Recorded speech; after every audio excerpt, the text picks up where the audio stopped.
ನೀವೇನಾದ್ರೂ ಸಣ್ಣ ಪುಟ್ಟ ಕೆಲಸ ಮಾಡ್ತಿದ್ದೀರಾ? ಅದ್ರಲ್ಲಿ ನಿಮ್ಗೆ ಸಂಬಳ ಸಾಕಾಗ್ತಿಲ್ವಾ? ಇನ್ಕಮ್ ಏನು ಬರ್ತಿಲ್ವಾ? ಬರೋ ಸಂಬಳದಲ್ಲಿ ಜೀವನ ನಡ್ಸಕ್ ಆಗ್ತಿಲ್ವಾ? ಸೈಡ್ ಬಿಸ್ನೆಸ್ ಮಾಡಿ ಇನ್ಕಮ್ ಗಳಿಸೋ ಆಸೆ ಇದೆನಾ? ಹಾಗಾದ್ರೆ ಚಿಂತೆ ಬಿಟ್ಬಿಡಿ, ರಿಯಲ್ ಎಸ್ಟೇಟ್ ಬಿಸ್ನೆಸ್ಗೆ ಬನ್ನಿ. ಬಿಡುವಿನ ಸಮಯದಲ್ಲಿ ಇನ್ಕಮ್ ಜೊತೆಗೆ ಲಕ್ಷ ಲಕ್ಷ ಸಂಪಾದನೆ ಮಾಡಿಕೊಳ್ಳಿ. ನಿಮ್ ಜೀವನದಲ್ಲಿ ರಿಯಲ್ ಎಸ್ಟೇಟ್ ಹೊಸ ತಿರುವು ಕೊಡುತ್ತೆ. ರಿಯಲ್ ಎಸ್ಟೇಟ್ ಉದ್ಯಮದಲ್ಲಿ ಹೆಸರುವಾಸಿಯಾದ ಎಸ್ಆರ್ ಡೆವಲಪರ್ ಜೊತೆಗೆ ಕೈ ಜೋಡಿಸಿ. ಎಸ್ಆರ್ ಡೆವಲಪರ್ ಅವರು ಲೇಔಟ್ ನಿರ್ಮಾಣ ಮಾಡಿ ಸೈಟ್ ಸೆಲ್ಲಿಂಗ್ ಅಲ್ಲಿ ನಂಬರ್ 1 ಸರ್ವಿಸ್ ಕೊಡ್ತಾರೆ. ಡಾಕ್ಯುಮೆಂಟ್ ಪರ್ಫೆಕ್ಟ್ ಇರುತ್ತೆ, ನಿಮ್ ದುಡ್ಡಿಗೆ ಗ್ಯಾರಂಟಿ ಇರುತ್ತೆ, ನಿಮ್ ಫ್ಯೂಚರ್ ಸಹ ಚೆನ್ನಾಗಿರುತ್ತೆ. ಇವರ ಲೇಔಟ್ಗಳು ಇರುವ ಸ್ಥಳ ಲಿಂಗಸ್ಕೂರು, ಮಾನ್ವಿ, ಹಟ್ಟಿ, ಕವಿತಾಳ ಹಾಗೂ ಶಹಾಪುರ. ನೀವು ಯಾವ ಲೊಕೇಶನ್ ಆದ್ರೂ ಕೆಲಸ ಮಾಡಬಹುದು. ಒಂದು ಕರೆ ಮಾಡಿ ಅಥವಾ ಕಚೇರಿಗೆ ಭೇಟಿ ನೀಡಿ.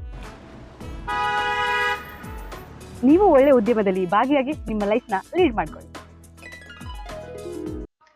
ಅವರು ಡಿಸೆಂಬರ್ 30 ಸೋಮವಾರದಂದು ನಗರದ ಜಿಲ್ಲಾ ಪಂಚಾಯಿತಿಯ ಜಲನಿರ್ಮಲ ಸಭಾಂಗಣದಲ್ಲಿ ನಡೆದ ಪರಿಶಿಷ್ಟ ಜಾತಿ ಹಾಗೂ ಪರಿಶಿಷ್ಟ ಪಂಗಡ ಉಪಯೋಜನೆಯಡಿ ಡಿಸೆಂಬರ್ ತಿಂಗಳಿನ ಅಂತ್ಯದವರೆಗಿನ ಪ್ರಗತಿ ಪರಿಶೀಲನಾ ಸಭೆಯ ಅಧ್ಯಕ್ಷತೆ ವಹಿಸಿ ಮಾತನಾಡಿದರು. ಪರಿಶಿಷ್ಟ ಜಾತಿ ಪರಿಶಿಷ್ಟ ಪಂಗಡ ಉಪಯೋಜನೆಯಡಿ ಸೌಲಭ್ಯಗಳನ್ನು ಒದಗಿಸಲು ಫಲಾನುಭವಿಗಳ ಆಯ್ಕೆ ಪ್ರಕ್ರಿಯೆಯನ್ನು ಶೀಘ್ರವೇ ಪೂರ್ಣಗೊಳಿಸಿ ಪಟ್ಟಿ ಮಾಡಬೇಕು.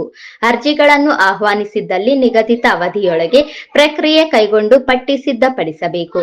ಫಲಾನುಭವಿಗಳಿಗೆ ಆದಷ್ಟು ಶೀಘ್ರವೇ ಸೌಲಭ್ಯಗಳು ತಲುಪುವಂತೆ ನೋಡಿಕೊಳ್ಳಬೇಕು ಎಂದು ಸಂಬಂಧಿಸಿದ ಅಧಿಕಾರಿಗಳಿಗೆ ನಿರ್ದೇಶನ ನೀಡಿದರು. ಪ್ರತಿ ಇಲಾಖೆಗೆ ಪರಿಶಿಷ್ಟ ಜಾತಿ ವಿಶೇಷ ಘಟಕ ಯೋಜನೆ ಮತ್ತು ಗಿರಿಜನ ಉಪಯೋಜನೆ ಕಾರ್ಯಕ್ರಮಗಳಿಗಾಗಿ ಪ್ರತ್ಯೇಕವಾಗಿ ಹಣ ನಿಗದಿಯಾಗುತ್ತದೆ. ಫಲಾನುಭವಿಗಳ ಗುರಿಯು ನಿರ್ಧಾರವಾಗಿರುತ್ತದೆ. ವಿಳಂಬವಾಗಿದೆ, ಫಲಾನುಭವಿಗಳ ಆಯ್ಕೆ ಪ್ರಕ್ರಿಯೆ ನಡೆಸಬೇಕು. ಗುರಿಗೆ ಅನುಸಾರ ಫಲಾನುಭವಿಗಳ ಪಟ್ಟಿ ಸಿದ್ಧಪಡಿಸಿಕೊಳ್ಳಬೇಕು. ಈ ಕಾರ್ಯದಲ್ಲಿ ಯಾವುದೇ ಇಲಾಖೆಗಳು ವಿಳಂಬ ಮಾಡಬಾರದು ಎಂದರು. ಕೆಲವು ಇಲಾಖೆಗಳು ನಿರೀಕ್ಷೆಗೆ ಹಾಗೂ ಗುರಿಗೆ ಅನುಗುಣವಾಗಿ ಪ್ರಗತಿ ಸಾಧಿಸುತ್ತಿವೆ. ಬಾಕಿ ಇರಿಸಿಕೊಂಡಿರುವ ಇಲಾಖೆಗಳು ನಿಯಮಾನುಸಾರ ಪ್ರಕ್ರಿಯೆ ಕೈಗೊಳ್ಳಬೇಕು. ಈ ಅನುದಾನವು ಪರಿಶಿಷ್ಟರ ಕಲ್ಯಾಣಕ್ಕೆ ಸದುಪಯೋಗವಾಗುವ ನಿಟ್ಟಿನಲ್ಲಿ ಕ್ರಮ ವಹಿಸಬೇಕು. ಮುಂದಿನ ಸಭೆಯ ವೇಳೆಗೆ ಹೆಚ್ಚಿನ ಪ್ರಗತಿ ಸಾಧಿಸಿ ಗುರಿ ಮುಟ್ಟಲು ಪ್ರಯತ್ನಿಸಬೇಕು ಎಂದು ಸಂಬಂಧಿಸಿದ ಅಧಿಕಾರಿಗಳಿಗೆ ಸೂಚನೆ ನೀಡಿದರು.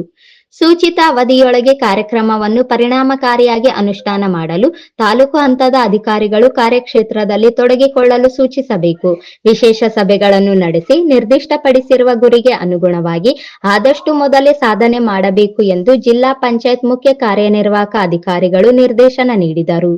ಇದೇ ಸಂದರ್ಭದಲ್ಲಿ ಸಮಾಜ ಕಲ್ಯಾಣ ಇಲಾಖೆಯ ಉಪನಿರ್ದೇಶಕರಾದ ಚಿದಾನಂದ, ಕೃಷಿ ಇಲಾಖೆಯ ಜಂಟಿ ನಿರ್ದೇಶಕರಾದ ಜಯಪ್ರಕಾಶ್, ಸಾರ್ವಜನಿಕ ಶಿಕ್ಷಣ ಇಲಾಖೆಯ ಉಪನಿರ್ದೇಶಕರಾದ ಕಾಳಪ್ಪ ಬಡಿಗೇರ್, ಆಯುಷ್ ಇಲಾಖೆಯ ಅಧಿಕಾರಿ ಡಾಕ್ಟರ್ ಶಂಕರಗೌಡ ಎಸ್ ಪಾಟೀಲ್, ಯುವ ಸಬಲೀಕರಣ ಮತ್ತು ಕ್ರೀಡಾ ಇಲಾಖೆಯ ವೀರೇಶ್ ನಾಯಕ್, ಪ್ರವಾಸೋದ್ಯಮ ಇಲಾಖೆಯ ಸಹಾಯಕ ನಿರ್ದೇಶಕರಾದ ರಾಜೇಂದ್ರ ಜಲ್ದಾರ್, ವಿಕಲಚೇತನರ ಹಾಗೂ ಹಿರಿಯ ನಾಗರಿಕರ ಸಬಲೀಕರಣ ಇಲಾಖೆಯ ಜಿಲ್ಲಾ ಅಧಿಕಾರಿ ಶ್ರೀದೇವಿ, ಪಶುಸಂಗೋಪನಾ ಇಲಾಖೆಯ ನಿರ್ದೇಶಕರಾದ ಅಶೋಕ್ ಕೋಲಾಕರ್ ಸೇರಿದಂತೆ ವಿವಿಧ ಇಲಾಖೆಯ ಅಧಿಕಾರಿಗಳು ಸಭೆಯಲ್ಲಿ ಇದ್ದರು.